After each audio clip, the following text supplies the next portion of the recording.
So, ano ba yung mga units na available natin dito?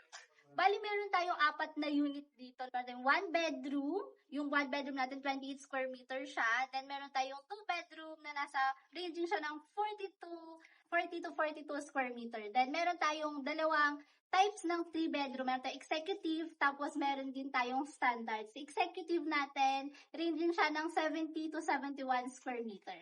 And yung price natin starting from?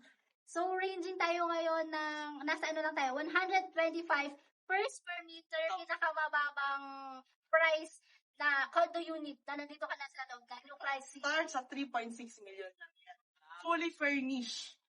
And leasehold pa tayo, tama Yes, ba? leasehold. Nice. Pero kagandahan nun is mapapakinabangan na nila agad yung unit kasi ready for occupancy na. Yes. Investment talaga siya. And pwede ko ba itong ipa-Airbnb or ipa-rent out?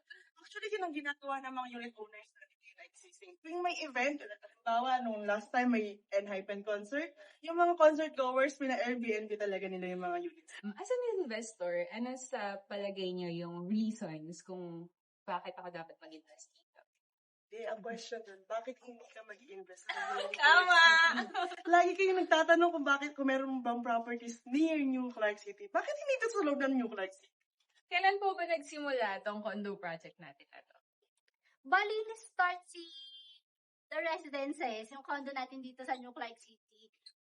October 2019, open na siya. Originally kasi talaga, di ba, dahil meron tayong government building dito, para siyang positional quarters ng mga employees ng government na nilipat talaga. So, sino yung target market natin dito? Locally employed, OFW, balikbayans actually yung pinakamarami namin ngayon dito.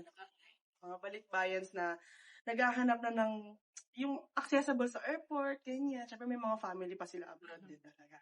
So, Miss Sammy Sheila, since matagal na po kayo sa real estate, ano yung number 1 tip na gusto nyong ibigay sa mga potential investors or home buyers?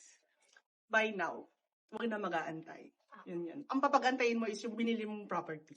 Huwag ikaw mag-aantay. And also, yung property na pag binili mo na, pwede na siyang mag-gain ng profit. So, dito yon sa New Clark City.